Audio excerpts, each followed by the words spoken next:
COPWATCH, policing the police every single day.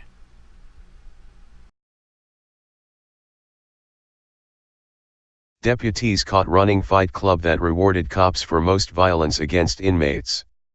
After a photo of a deputy being rewarded for her 50th use of force act against people in her custody, the Sheriff's Department admitted to what is being called a fight club. By Matt Agarist, July 16, 2018. El Paso Co. In a disgusting display of barbarism and brutality, the El Paso County Sheriff's Department has been exposed in a practice of awarding deputies who carried out the most violence against people in their custody. They referred to this horrific practice as Fight Club.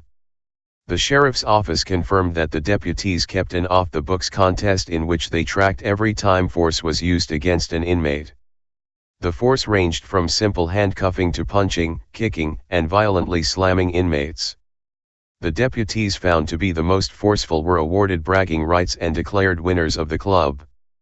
A photograph of El Paso County Sheriff's Deputy Sandra Rincon helped to expose this fight club as it showed her posing next to a cake with 2 candles on top displaying the number 50. Rincon was wearing a tiara and was pictured smiling next to the cake with a sign that said, "Happy birthday," but it was not her birthday. Club. Rincon was celebrating her 50th use of force against inmates in her custody and had been awarded top honors for her brutality, according to Daryl Kilmer, a Denver civil rights lawyer who revealed the practice as part of a lawsuit. "This exposed an entire culture of violence," said Kilmer, who credits the photo for helping to pave the way toward a $675,000 settlement for his client, Philippa McCulley. It would be the county's largest payout on record, according to the Gazette. The $675,000 lawsuit was paid out after several images showed deputies apparently part of the fight club rip the legs out from under McCulley, and shoving her face first into the pavement. McCulley emerged from her 5-day stay at the jail in April 2014 covered in bruises, with her left ACL torn, her knee fractured and injuries to her face, head and upper body, says the lawsuit filed in U.S. District Court in Denver in April 2016. McCulley told the Gazette that deputies told her to sit. She didn't hear them, asking pardon. For not immediately complying, the deputies cause her to slam forcibly onto the cell floor, audibly hitting her head and knees against the hard concrete surface, the lawsuit says.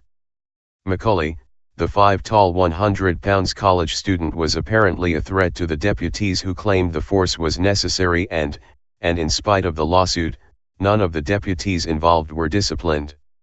The Fight Club reportedly spanned 4 years from 2012 to 2016 and involved almost a dozen deputies, according to the investigation. Even after being exposed for such horrific practices, not a single one of the cops faced any semblance of discipline. Not a single deputy involved in the Fight Club faced so much as a suspension. According to the Gazette, in the wake of the probe, 6 sheriff's office staff received letters of counseling and 4 received written reprimands, one of the lowest forms of disciplinary action. No one was demoted or transferred, and no salaries were docked, sheriff's officials confirmed. It just cries out for further investigation for what is going on in the El Paso County Jail, Mark Silverstein, legal director of the American Civil Liberties Union of Colorado, said in regard to the situation. Officers pick up attitudes like that because of the culture of the institution. And the culture of the institution is not changed by handing out a few reprimands. As for why virtually no discipline was taken, Under Sheriff Joe Brayster said bragging about beating inmates may have been bad judgment, but it helped to build esprit de corps among deputies. Nobody used force when it wasn't warranted. Nobody baited an inmate into using force. They were doing their job and using force within the guidelines of the office, Brayster said. Nothing in the investigation ever proved or ever showed that there was any type of force use that wasn't reasonable or wasn't necessary given the circumstances that they faced at that time. Although Brayster may think this fight club was a good thing, at least one deputy blew the whistle, writing that it started as one deputy's seemingly harmless habit of checking an internal report and became an unhealthy and unsavory competition that created a culture where it seemed okay for deputies to embrace use of force as a badge of honor and a part of everyday conversation. The use of force incidents at the jail show no signs of slowing either. According to the Gazette, the year the Fight Club ended in 2016, the jail recorded 900 use of force incidents. Those numbers nearly tripled in 2017 with massive 2,400 use of force incidents being reported. Through July of this year, over 800 incidents have already been reported.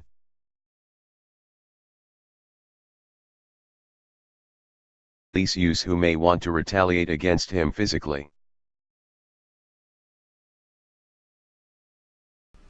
Hey Charlotte County, this is Charlotte County COPWATCH, and I just wanted you to know that I am using this stuff under fair use.